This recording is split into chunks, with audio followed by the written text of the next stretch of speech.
a lot of people are too scared to ask questions, or, one thing that I know from just my career and stuff is people are very scared to be wrong or ask what they may think is a dumb question. You know what I mean? No, that was And I'm me. like, Yeah. yeah. And I'm like, dude, like my entire career, I've always asked questions. If I don't understand something, I ask a question.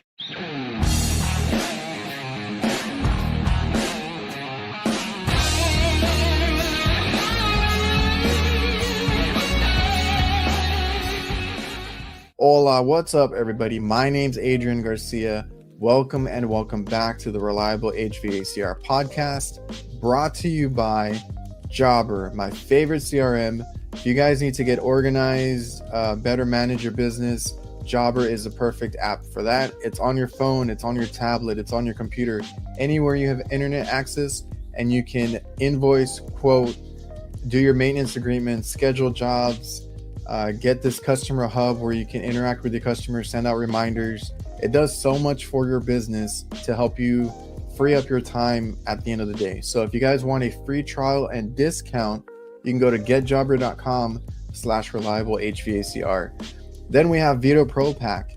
I cannot tell you how many bags that I went through before finding out about this company with these high quality bags. If you guys want some good bags, some good tool bags, and really any bag you can think of, go to vetopropack.com. Ever since I've gotten their bags, they've lasted forever. All of our guys at our company have switched over to them. We've gotten them tool bags, backpacks, you name it, because Veto has it. So ever since I switched over, my bags have lasted so much more. I love the variety and the different uses for these bags. I mean, you can get creative with it. So like I said, go check out vetopropack.com. Go look for a bag for yourself. Right now they're having a spring promo. It's basically buy one, get one free. So take advantage of that. You won't regret it. Now, if you guys are listening to this on audio podcast, Spotify, Apple Podcasts, wherever you listen to it, please leave a 5-star review. I would really appreciate that. If you're on YouTube, make sure you subscribe, like, and comment this video if you enjoyed it. And I hope you guys are enjoying the podcast. I really love doing this. Great way to meet and talk to a lot of these guys, get their stories out. And I appreciate you guys for tuning in and making this what it is. On tonight's episode, we have Jamie, also known as northwestHVAC, over on Instagram. I know he was also building up his YouTube and TikTok, so I'll leave all of that in the description if you want to go check him out. He has some viral videos over on Instagram and really great content on installs, mini splits, piping, a lot of cool different and good work that he does. So in this episode, we talk about his jump into running his own business, doing his own thing, all that stuff. And very cool dude. I got to meet him at one of the AHR expos a couple years back. Always, looking out for people, helping out, part of that great online community, the HVAC community, and just a really cool dude. So I know he talks a lot about service or preference on service versus install, but this dude does really impeccable install work too. So, we'll talk about all that good stuff, and I hope you guys enjoy the show. All right, Jamie, man, how are you? Good, man. How are you? I'm good. How's life? How's everything? It's good, man. It's been a slow start to the year, but which was kind of surprising.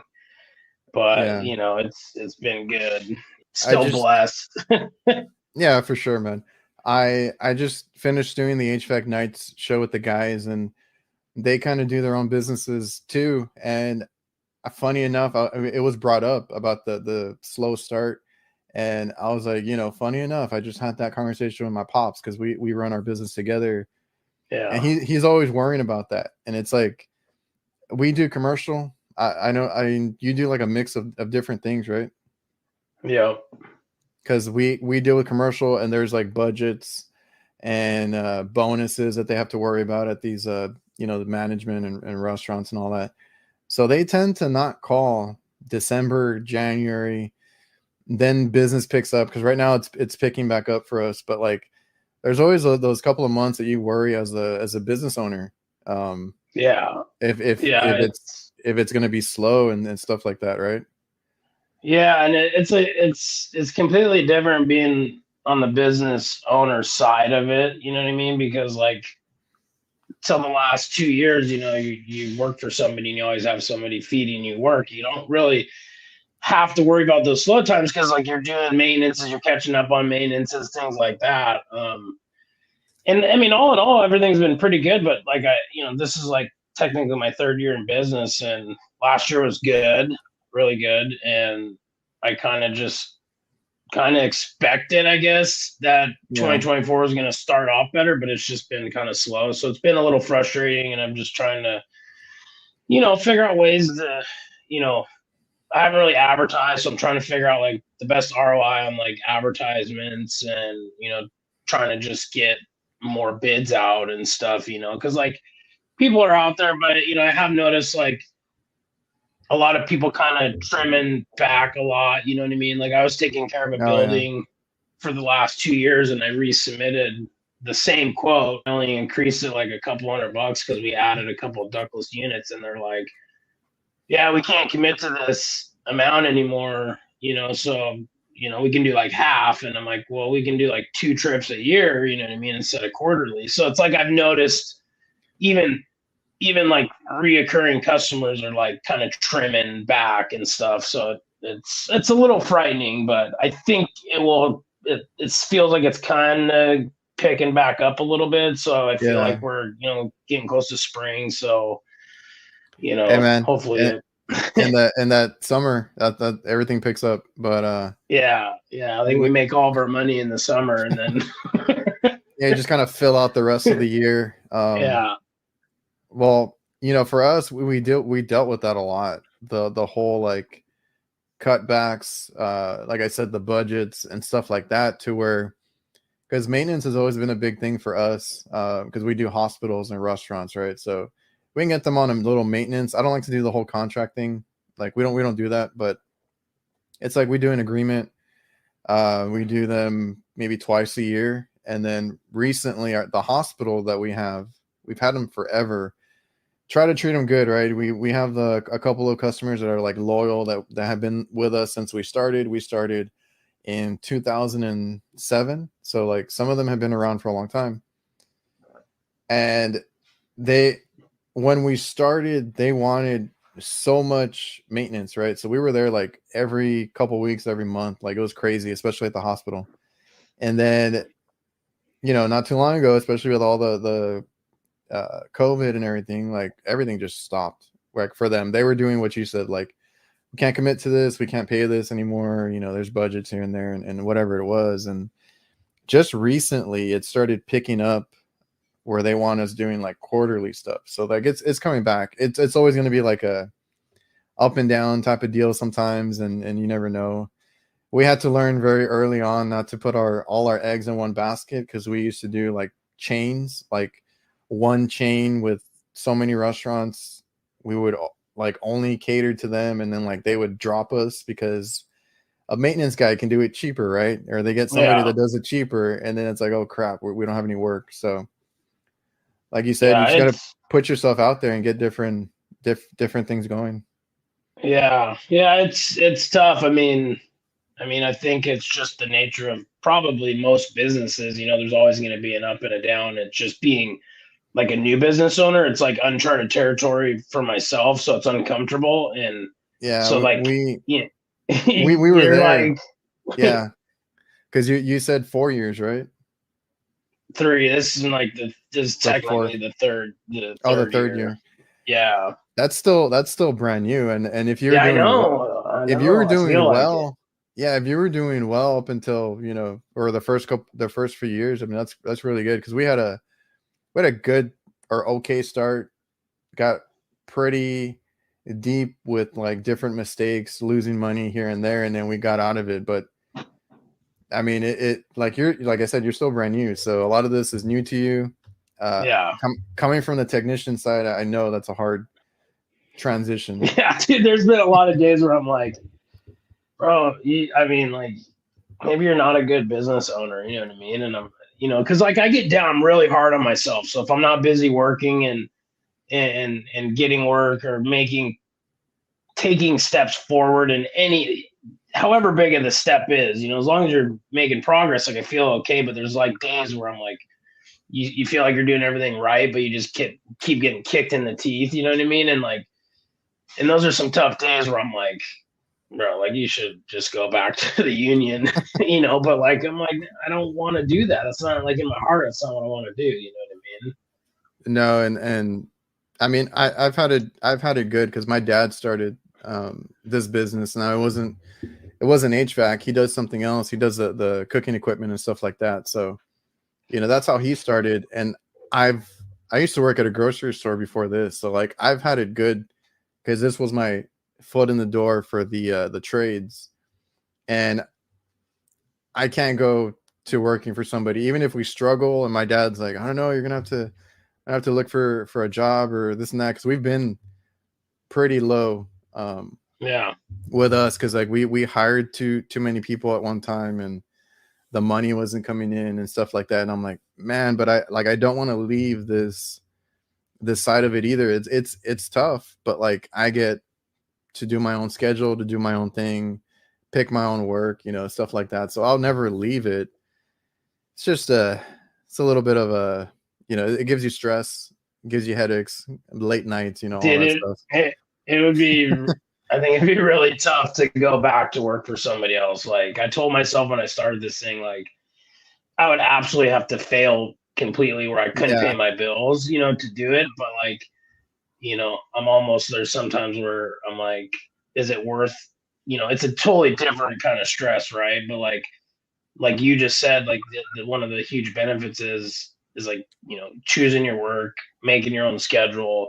Like one of my favorite things to do is be here when my son wakes up, you know what I mean? And I get to see him in the morning. And like, I would not get that going to work for somebody else, you know what I mean? And so I'm like, I try to think of those things to try to make it worth it. But yeah, so. It's tough, man. It's tough. I was going to ask you if you had kids, cause that's my biggest thing is like, I have two. So like being able to see them every day, not working crazy hours or anything. And of course we have long days sometimes too and all that, but like you still get to see them. I get to pick up my kids and have them for a little bit after they get out of school and all that, like getting to go to their events if they have anything going on, making the time for them. I wouldn't give how old are your man. kids? I didn't even know you had kids. Yeah, man, I got a 10-year-old and an 8-year-old. Dang. How old is you been putting in? He's 4. Okay. Yeah. And that was a big thing too. Like when they were, well, the daughter is she's 8, but she's my girlfriend's daughter. So my son, like when he was a baby, like that was precious time too. Like yours is still young too. It would suck if you're just like working yourself into the ground and not seeing them grow up, dude. Like, exactly. So yeah, they're 8 and 10. They drive me nuts. I'm surprised right now that it's actually quiet.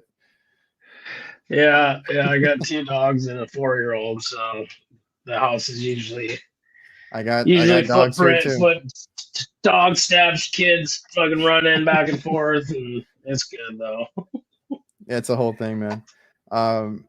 So your business or what you do now, is it a mix of residential and commercial? Yeah. I mean, if I had a choice of the two, obviously I would choose commercial, but residential is a lot easier to come by being a new business. You know what I mean? Like I didn't. Oh, that's true. I didn't honestly. When I started my business, I had a lot of contacts in the commercial world, and everybody's like, "Yeah, dude, you should start your own business, and we'll hire you." Blah blah blah. And I think every one of those like fell through. All right, I see how it's going, and I get it now. You know what I mean? Because budgets and whatever, but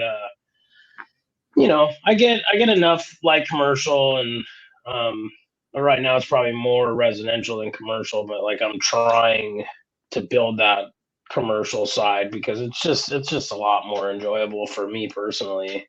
Okay, so you're a You know commercial what I guy, because mean? I get a lot of guys that come on here that do residential, and that's what they swear by. And I'm Yeah, like, I don't know, man. I'm more partial to commercial. That's what I love doing. yeah, yeah.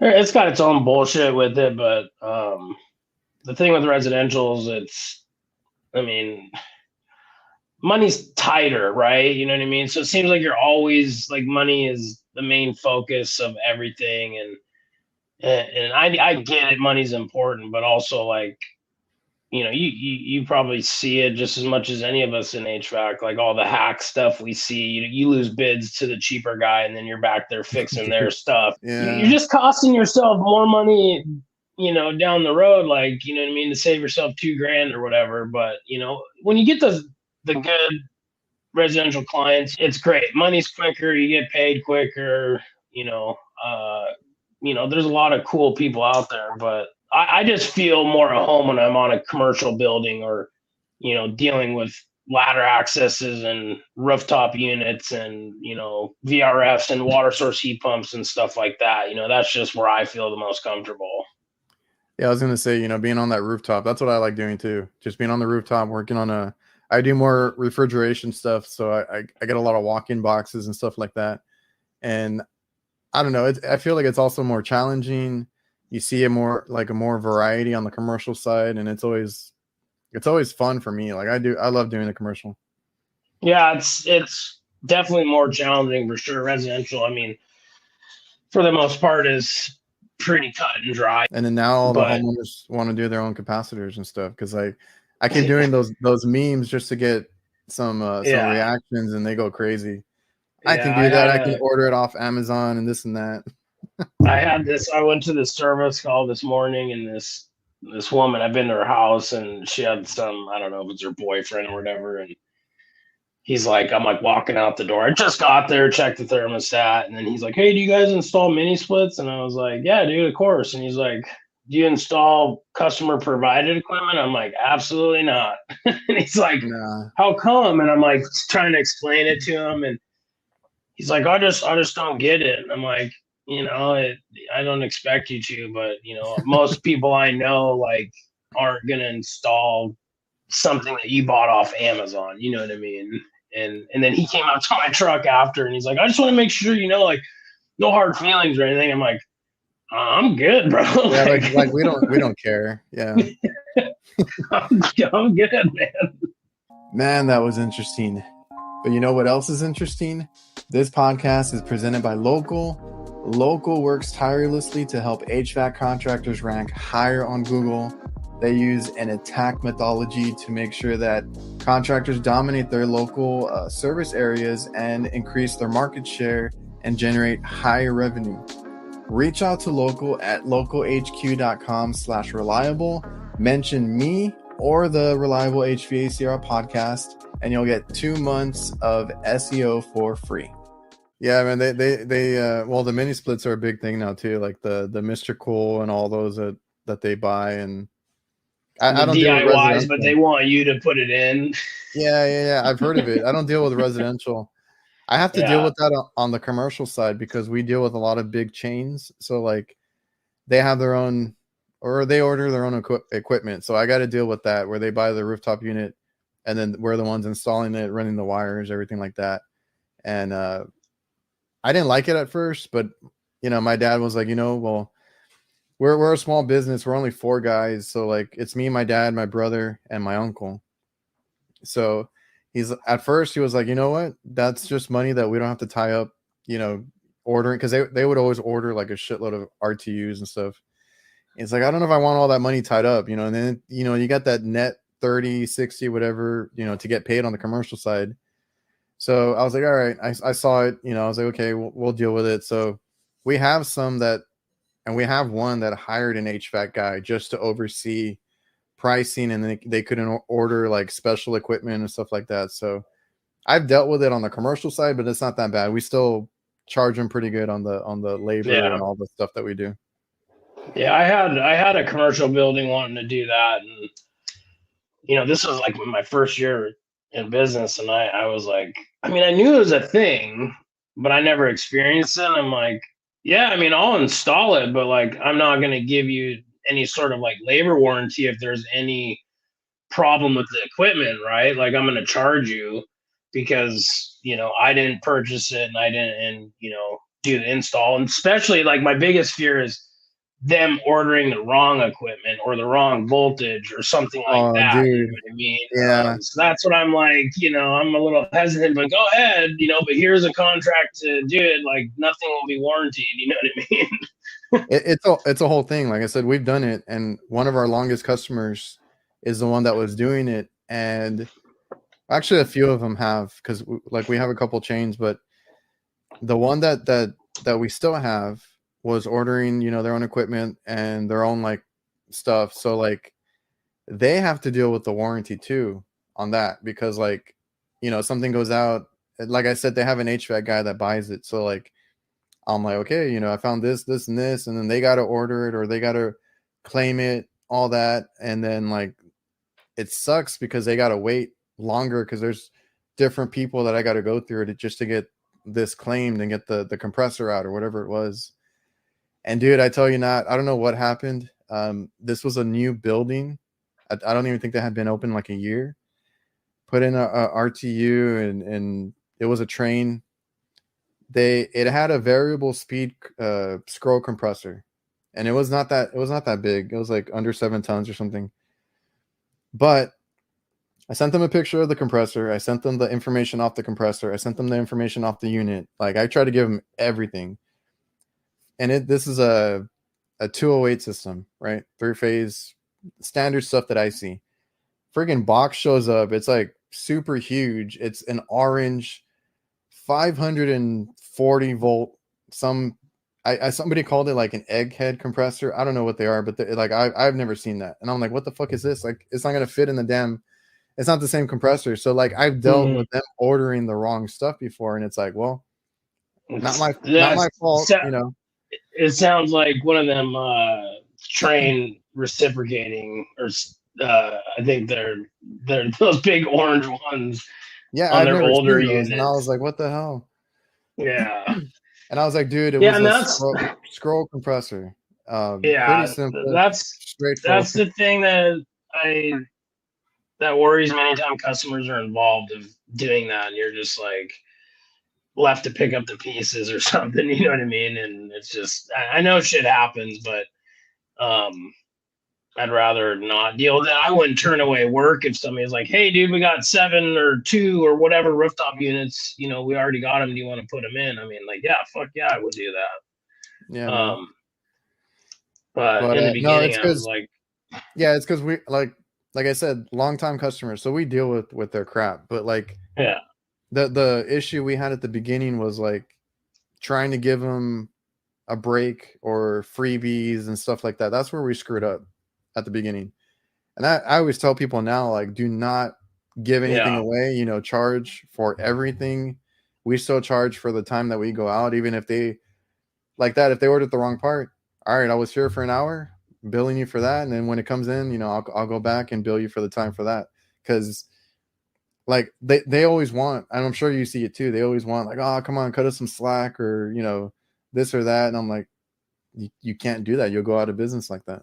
Yeah, exactly. You get that a lot where people want stuff for, discounts and stuff. And I think probably anybody that starts a business runs into it, and they probably learn, some quicker than others. But I learned pretty quickly, like, those are the jobs that where you like do people favors or discounts that bite you in the butt, right? And I'm like, those end up being the worst ones. Yeah. Yeah. I'm like, I'm not doing that anymore. I don't mind giving you, a military discount or something like that. Okay, if they bring it up, little things like that. Or, there's just a lot of scenarios where, if I go to a call and it's close to my house and it was like something very simple, like I'm probably not going to charge them like my full diagnostic charge, right? Because it's like in and out, it's not a big deal. But, most of the time it's like you just got to stick to your guns and send the bill. every now and then, like if you want to be nice or do something, and then like maybe that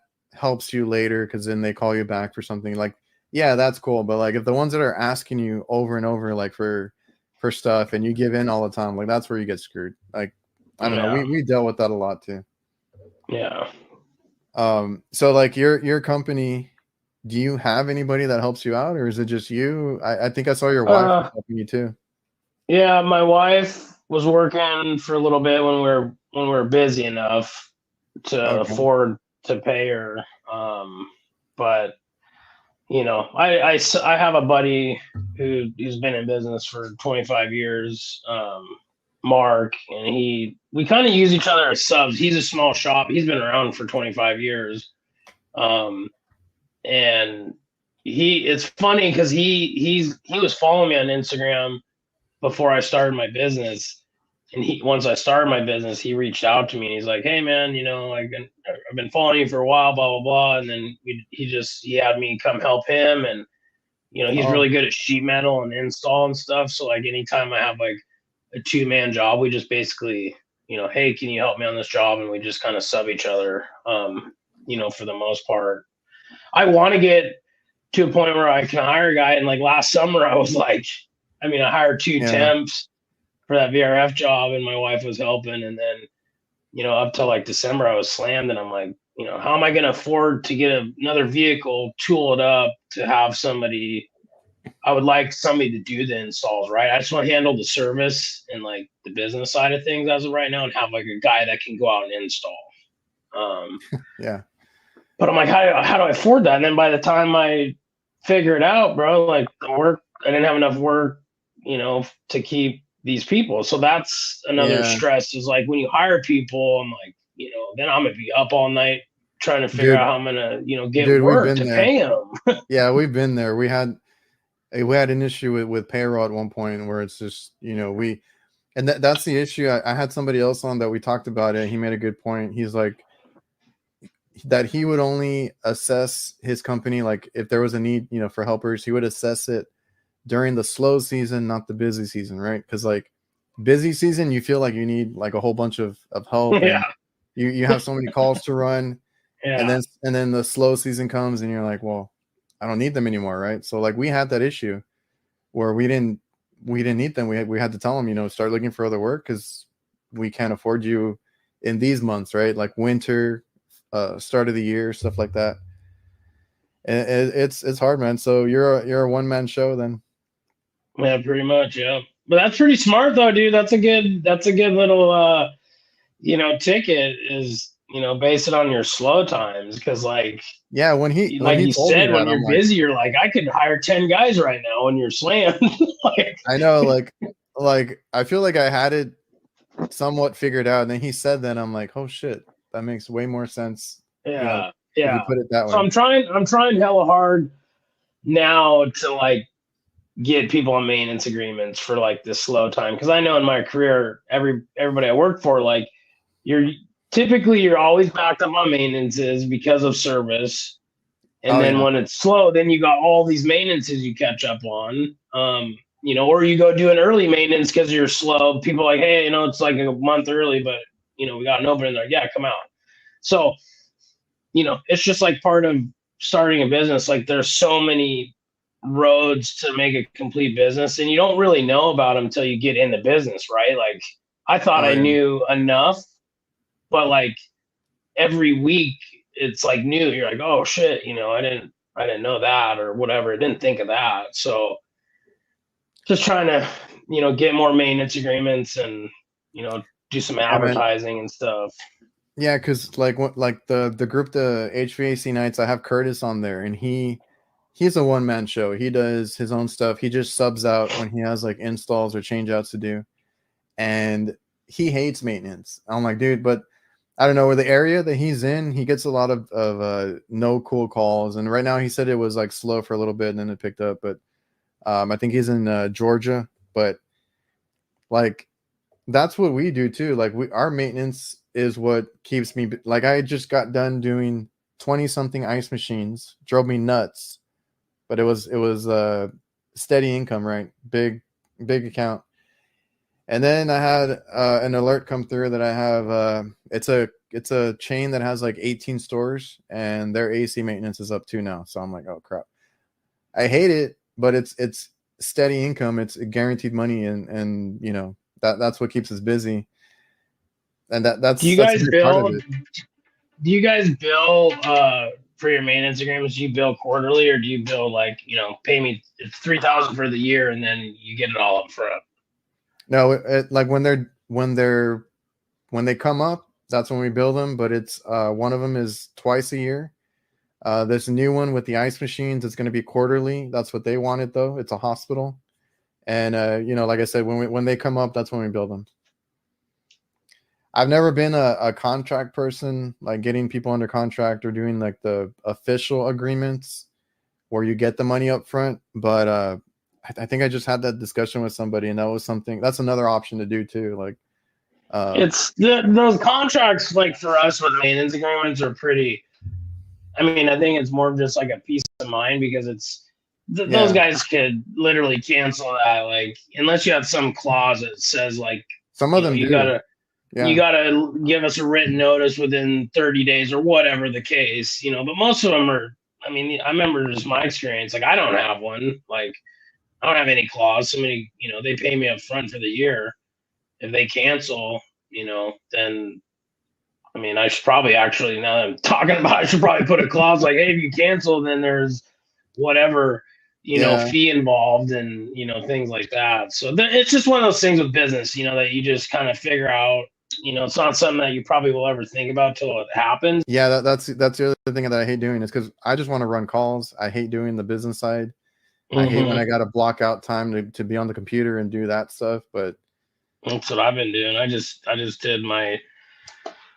and gave all my tax stuff to my CPA today, and I'm like gathering all that stuff up, and I'm like, luckily I'm better in my first year, because I had it like every time I got something that was like a 1099 or something to do with the tax, you know what I mean? I put it in a folder, so at least like when I finally got to the point, I just took it to her. But like the first year, it was chaos, bro. Like I didn't know what to do. No, man, I'm the same way. I'm still pretty bad about it, but it gets done. Yeah. But no, when we started, I had a customer actually ask me for a maintenance agreement, like a contract. I was like, I don't know, I've never done one. I don't know how to do this, and try to make it, the best I could, figure it out.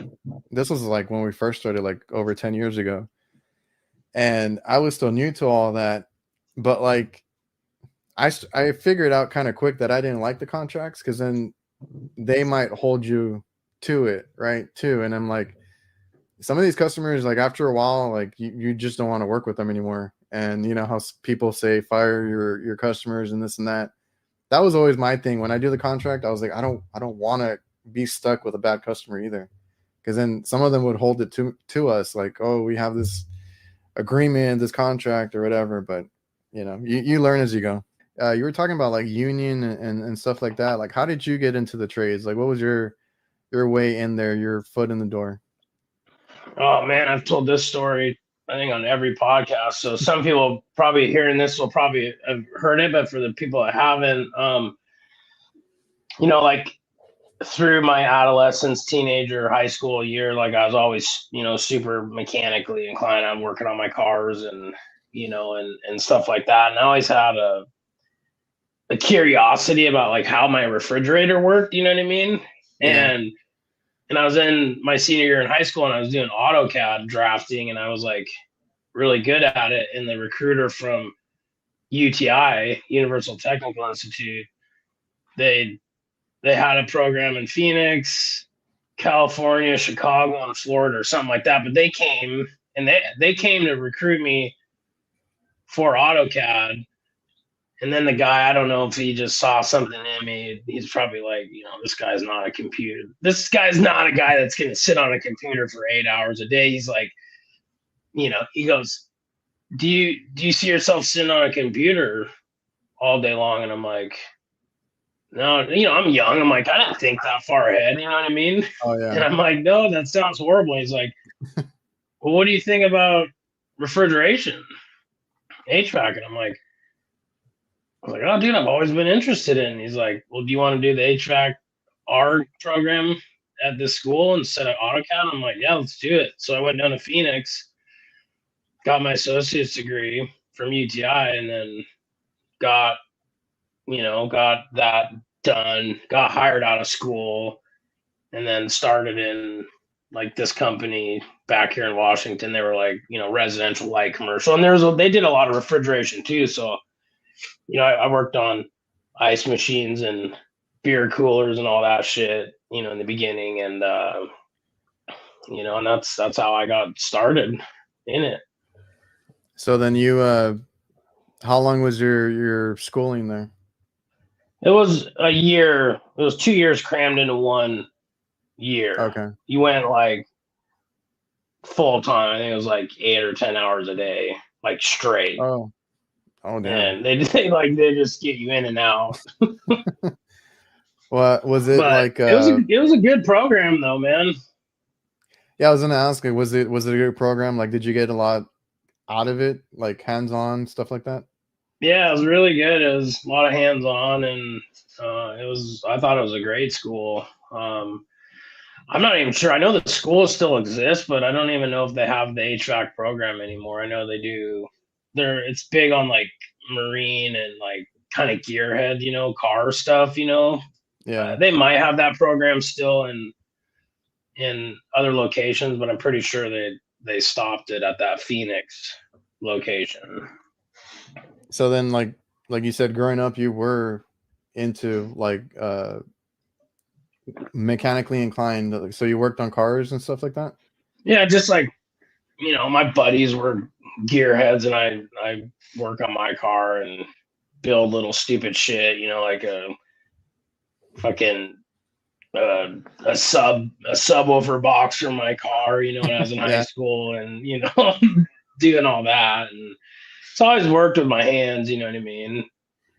Oh, that's cool, man. Because some don't. Like I was more into sports. I don't know. I wasn't that good mechanically. So when I got into the trades, with my dad, that was kind of the first go at that.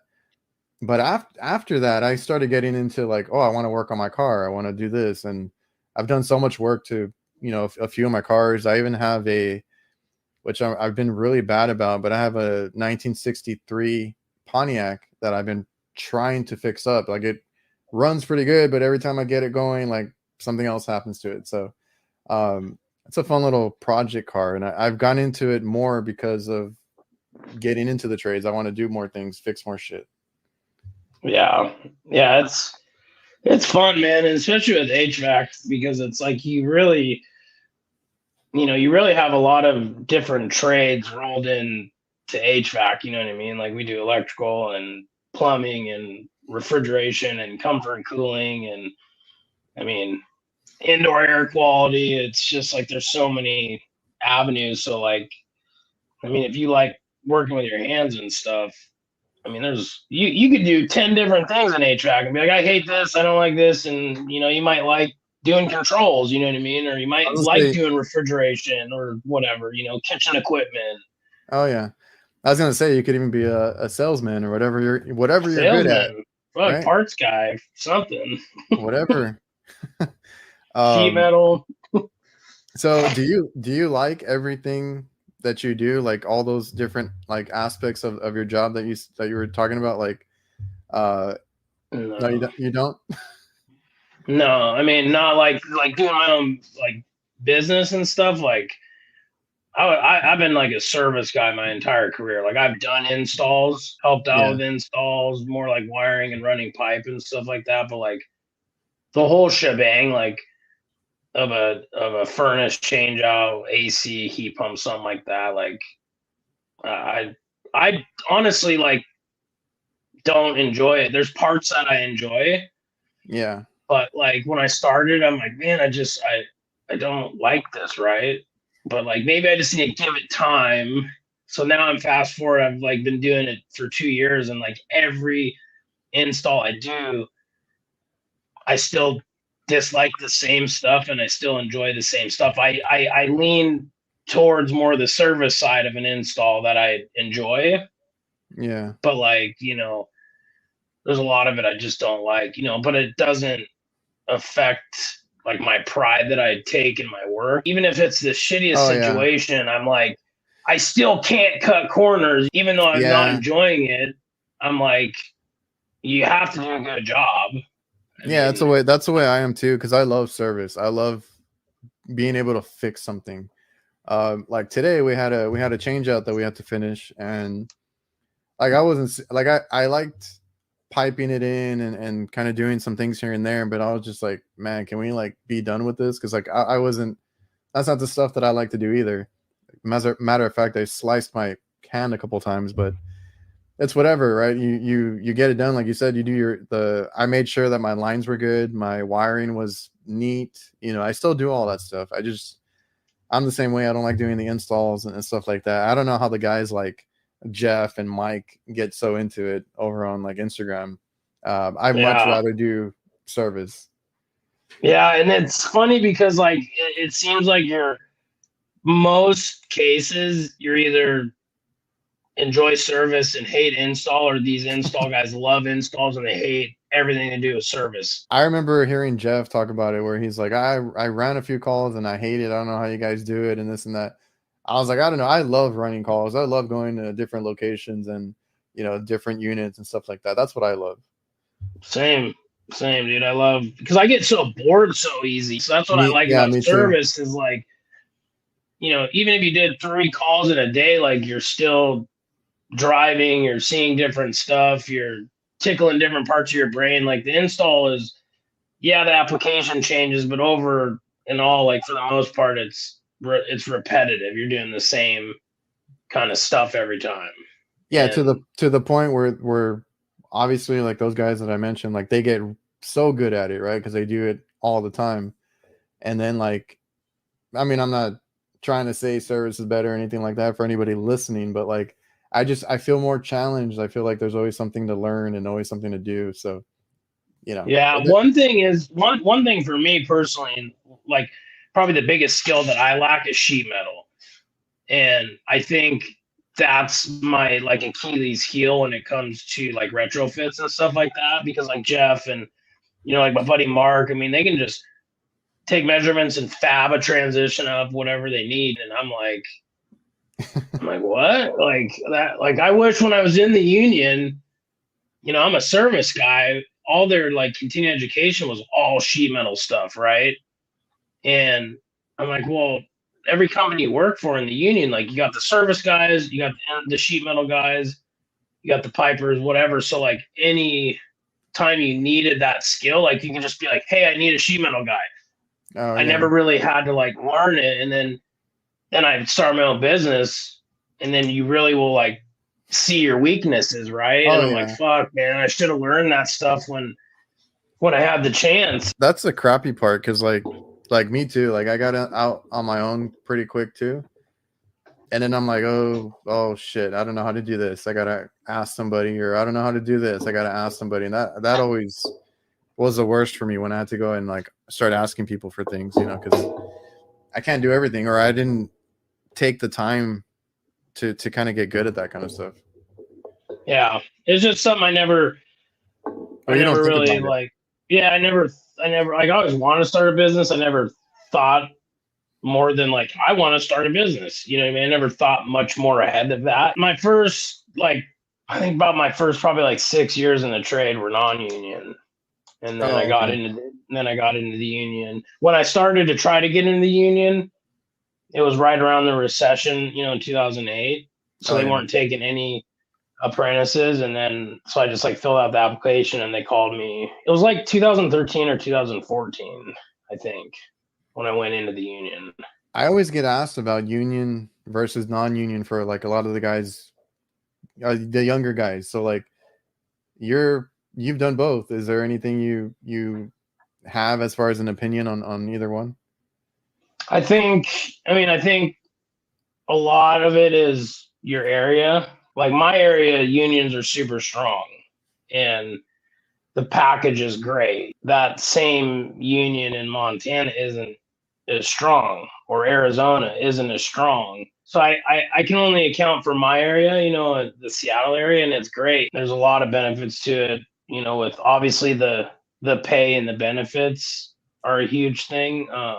But like, the training they offer, and, I got one thing that I never knew about, like, is, during COVID, I broke my ankle in my backyard, like playing with my dogs and my kid. Right. And then Oh, I was like, not at work. no, not at work. And they had some program that paid me temporary disability while I was out of Oh, work for like 2 months. It was about as much or maybe a little more than unemployment would have paid. So it was enough to pay the bills, things like that. And it's nice to have protection. Like I had an issue with an old employer of mine that I won't get into it, but like, the last thing I wanted to do is get a business rep from the union involved, but like you have that protection, right? Like the union's there to protect you from the employer, really, when it comes down to it. okay. And general contractors, safety, things like that. But there's a lot of stuff. They're good. You feel like when I was in the union, I felt protected, right? No, it's just because I get asked a lot about that, and I'm like, I've never dealt with that, so I just wanted to ask you really quick on that. Well, and I wanted to, when I started my company, like I planned on being a union contractor, but like I didn't realize like it's not set up for small shops. I'll tell you that. It is so expensive to be a union contractor. Like just for myself would be like, I mean, it changes because their CBA is ending this June. So they're probably in negotiations right now for, a 3 or 6 year contract. So the wages is going to change, but as of right now, just for me, you're technically an owner member. So you're paying for all your hours up front. It's like almost $7,000 a month just for myself. Damn. And I'm like, how can I can't commit. That's like 3 of my house payments. Like I'm a new business, you know what I mean? And maybe one day I'll get big enough to where, I'll be able to do it. But right now, it ain't in the cards. So I got to see you in person at the AHR Expo. I can't remember which one. I think it was Vegas. Was it That's when you Vegas? Yeah. I've been to Atlanta, Florida, and Vegas. Okay. It was Vegas or Atlanta. I went to the last 2 before this year. This was my 3rd year going. So you have blown up quite a bit on Instagram too, man. Like, when did you start, or how did you start posting on like HVAC content? Because like that wasn't a big thing, a few years ago either. Yeah. I started, I think probably like around 2016-ish, I want to say. Oh yeah. I just was like, I had an Instagram that I just posted random dumb shit, you know what I mean? And then I just, something clicked one day. I was like, I'm just going to change this into an HVAC page and, just post my work. Cause I was like super passionate about it. I'm like, there's gotta be other people that are passionate about it. Right. And then was there a big group back then or no, dude, it was like Flynn. I think Flynn, me and him met, like I won his giveaway. I think I won his 1K giveaway or like a 2K giveaway. So like back then, there wasn't much, man. Like, it was like HVAC reefer guy and Mike Flynn and that's when I met like Lance at Solderweld and stuff. And I mean, it was pretty bare, you know what I mean? And then it's really blown up in the last, I'd say 4 or 5 years. I don't remember what you were at a year ago. And then like I recently looked at it. I'm like, holy shit. Like it's doing pretty well. And you're just, like you said, you're just posting, the stuff that you do, the work and all that. And that's the cool part, the people enjoying, the work that you do. But that's really how you grow it. It's just like you've been doing really good. It seems like over the last year, just like posting a lot, you know what I mean? So and hard. Yeah. So and like, that's the thing. It takes a lot of effort, to post on a daily basis. Like when I started it and then I started talking to people and following everybody, like I don't see that here locally. Like the supporting each other. It's always like competition here. So it was cool to see other guys that took pride in their work, did all this cool stuff and then helped each other basically. So that's what I liked about it when I started mine, and it's doing pretty well. Yeah, it's great. I mean, the community is great. Just the trades in general. Like with the Instagram thing. I remember when I start the Instagram, you know, I would still kind of post on Facebook too, but like Facebook is harsh, man. Like, Yeah. like it's a different ball game than Instagram. Instagram's like way more supportive, and like Facebook is just like mean, dude. Like, I found that TikTok is very similar to Facebook too.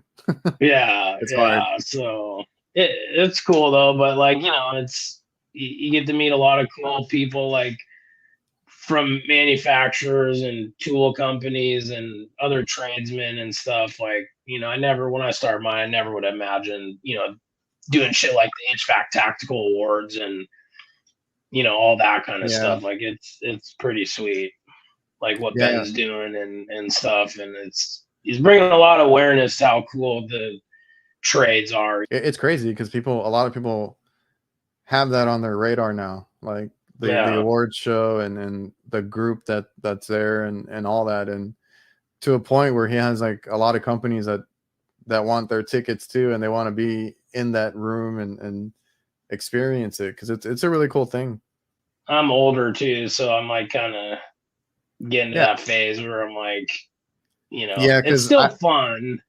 Yeah, because I did mine like recently where I was trying to post like a lot, right? Because trying to build it up, it's a lot of work. I always tell people like I don't know, you don't realize the time that it takes to put in all this stuff, because like sometimes at work I just want to do work. I just want to get my stuff done. That's why I don't record a lot of like my change outs or installs or anything like that. Like I just want to get the work done, make sure I do it right, you know, stuff like that. But I do get messages sometimes, and I don't know if you do too. I'm sure you do, like of somebody that watches your content and they enjoy it, or it helped them here, or you know, you make a friend or anything like that. Like you said, you had a buddy that you work with that was from Instagram, right? Like stuff like that is really cool. And yeah, that's the stuff that I like, you know, when you get stuff like that, like the real people that you really helped, or they enjoy like a little message like, hey man, I like, you know, watching your content, keep it up. You know, it's just little things like that I like, you know, the most, you know, out of it. It's like another job, man. It gets to you. It totally is. And then like, because then you get all this content, and then like, you know, I mean, your YouTube channel and some other guys that do the YouTubes, like I tried to do when I did the GoPro, like I tried to edit and stuff, and man, it would just take so much time. And I'm like, I got other stuff I want to put my time. I'd rather put my time into like training or reading books, you know what I mean? And yeah, because I just had somebody where we were talking about that, because he does TikTok, and I was like, it's because, you know, the big thing is we don't get paid for that stuff. So like that's on our own time, our own money basically. So it's different. It's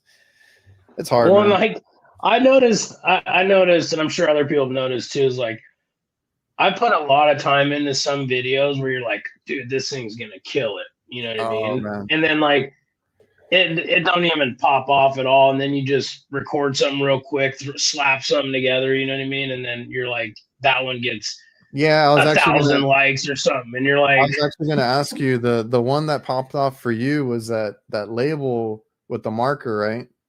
Yeah, that was like super simple, like, you know, little tip, and that's what blew up. Yeah, it's crazy, you know what I mean? Now it's funny, I've seen a lot of people post videos like that now too, and I'm like, I don't want to say I started because I'm definitely not the first guy, but like I'll admit I did it once, but I'm like, I'm doing this because Jamie did it. I was like, I'm trying it out. I just wanted to make sure that I wasn't like, you know, copying, but I was like, I wanted to do it because I saw Jamie do it. But I have noticed there's people that try to replicate some viral videos like that. Yeah, it's all good, dude. It's to help people, you know what I mean? But there's a lot of ways to do it, but it's to your point. Like I've done that too, where I'm like, this video is going to do so good. I put a lot of editing into it, time into it, and then it flops, right? And then like the one like that we're talking about is where you can't read the label, you use a Sharpie and kind of rub it out, and you can see it, right? You did that really quick, and it's like millions of views, right? I don't even know. You don't even know that you what you got? No, No, because I think I originally posted it on TikTok. I think Oh, maybe Instagram. I don't know. I easily go and look, but I know. I mean, last time I even saw it, I know I had quite a few, but I haven't checked it in a while. If it's got millions, then that'd be crazy. it's a big But I video. think it's like, I think it's those things that like the organic nature of things is like people can feel it through your videos, like when it's organic. And I think people can catch on when things are like forced and stuff, and it Or like just too commercial like or something. yeah, like too many edits and too many transitions and things like that. It's just I think I just like doing Yeah, things organically. I think works the best. yeah, like me, like I've always liked photo editing, and I've been good with computers, and I got into video editing. Like that's kind of like the hobby part of why I started, content and stuff. And even myself, I see people posting, and it gets on my nerves because I sometimes I critique a little bit, and I'm like, that is way too much music, way too much editing, way too much transitions, like you said, like just doesn't come off, good. It's just the more organic stuff is what I like to. And I think I judge too, bro. Like I think one of my biggest pet peeves is when somebody has music when they're talking and like they don't turn the music volume like Oh down yeah, that enough, gets to like me all the where time. like I'm like, bro, like I can't even hear you. I remember I posted it one of my few YouTube videos I posted. I had music playing, but I mean I turned it way down and Yeah. all pretty much all the comments were like, lose the music. Oh, another video with music, like they want to hear what you're saying, and I think even if the volume's down, like people have a hard time focusing on like what you're saying. Yeah, that stuff gets to me too. And I don't know. That's another thing for me is I have to watch my own video, whatever it is, like a few times over to make sure that I enjoy it, or like I don't think it's like boring or shit, basically. And then like, yeah, music, that's a hard one too because it doesn't go with everything. I get annoyed too when people have the super loud ass music, but you know, good to know I'm not the only one critiquing out there. No, no. All right, man. So, a lot of young guys watch this show, the podcast and stuff like that. The what I asked the last person that I had on here was like, if you had to hire somebody or you had a helper that wanted to come on, like, what are some things that you're looking for in a helper, or you would give advice to, somebody starting out? I mean, it obviously be somebody who showed up, number one, and then like somebody who wants to learn, is eager to learn, and somebody that's like teachable. You know what I mean? Somebody that asks questions because like a lot of people are too scared to ask questions, or one thing that I know from just my career and stuff is people are very scared to be wrong or ask what they may think is a dumb question. That was And I'm me. like, Yeah.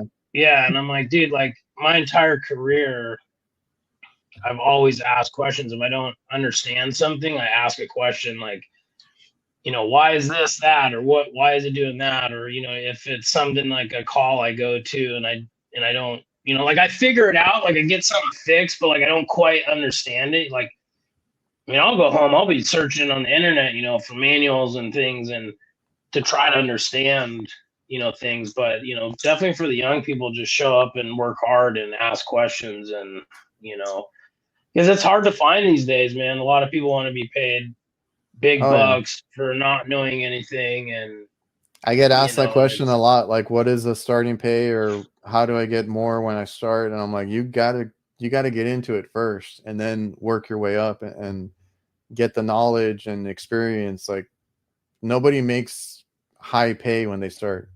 I mean, that's just the yeah. truth. Well, and that's the thing, like where there's pros and cons of the union gig because like the union's a set structure of pay. Like you Oh yeah. start out at say $25 an hour for the first year as your first year apprentice, and then once you year, then you get a raise every 6 months till you journey out. But like one thing I know I didn't know in the beginning was like say the journeyman wage, I think, is at like $62 an hour right now for the union that I was in. That's just like the minimum that you can get paid. Like the employer can pay you more. You just have to ask for it. Like Oh, they can pay you above scale. yeah. I mean, my last 3 jobs I was making over, scale, because they could see that, you're knowledgeable, like you deserve it. Like nobody's gonna pay you $70 an hour or $65 an hour if you're like having all these callbacks and you know you're not making the company money. Like, so it's just like you gotta learn the shit, ask questions, like Yeah, I mean that was an issue I had when I started, and I didn't like asking questions like that. I don't know. I was just stubborn about it, but I would go look for the answers on my own. But like still, once I realized that I could ask people or like even talking to manufacturers, I hated calling tech support, but like we all got to deal with it. Just find the answer or find a way to do it. And that's when that's when my career went for the better. Like once I realized that, I had to ask questions, I had to do all that and just get better that way. Like you're not going to know everything. You're not going to be able to do everything on your own. And, that's a good point. Have you trained helpers at your I business mean, not or in general? not in my business. I mean, I had some help from one guy that actually left me to go to the union, but he was a good worker. But he straight up asked me like, "What would you do?" I'm like, "Bro, I would go to the union, man. Like, I can't Oh, compete. yeah. I can't compete with it, dude. You know what I mean? Like, I'm gonna be straight up with you. I'm not gonna hold you back." Are you somebody like when you had an apprentice or a helper, do you explain it as the call goes through, or would you rather ask at the end of the call, or like I them explain it them ask? as I explain. I explain as we go. This guy that went to the union, like, I would be like, this is what we're doing. This is why. This is what it should be doing. This is blah, blah, blah. And I like teaching. I can't wait for the day where I actually have my own apprentice. So I have enough work to keep them busy and I can, like, they can just ride around with me and I can really, like, teach somebody. Yeah, man, I kind of want that too. I don't know. I've gotten asked that on like Instagram and maybe my YouTube, like, oh, can I ride along with you and this and that? And I'm like, well, it doesn't work like that, right? There's a liability issue and this and that. Yeah. And I was like, I've but had people ask me too. I was like, I would love to, like that's a cool, aspect of it is being able to take somebody and train them and show them what you know. Like I would love to do that at one point, but right now we're a small company too, and my brother is the last person that I got to train. So like, we're good for now. All right, man. Well, we're around an hour. I don't want to keep you too long. You mostly are on Instagram. I don't know if you're doing anything else at the moment, but I'll leave like No, not your really. I'll leave your I mean, I have a info in the TikTok. I description. don't use it a lot. I have a YouTube. I don't use it a lot. It's kind of one of those things where I'd like to do it more, but I'm more comfortable with Instagram and Yeah, too like many if anybody, platforms. It's like it's too much, right? You know what I mean? it's so hard, dude. But yeah, if anybody needs to reach out to you, I'll leave I'll leave a link to your Instagram in the description. Yeah, All and right. then I mean my company Elevated Mechanical. Oh yeah, you have a Instagram for So that too, no? yeah, it's in my Northwest HVAC profile, and then I have my link tree that for my website and other stuff. Oh, then I'll put the link tree in there too. That way people can find you and all that if they don't know who you are, because you're Yeah, pretty big on Instagram. yeah. Thanks. All right, man. Yeah, dude. Thanks for having me on, man. Keep killing it, bro. You've been doing a good job. I've been watching you over the last year or so. It seems like you've been doing a lot, a I lot don't know more. why I decided to take on a podcast, but I love sitting down with people because this is the only time like that I'll get to talk to somebody like this. So I Yeah, appreciate you. I appreciate you for coming on and taking the time, man. I know you're busy. yeah, dude. No worries, man. I appreciate it. Thank you. All right. So everybody watching and listening, I appreciate you guys for tuning in and coming out. And I see you guys next week.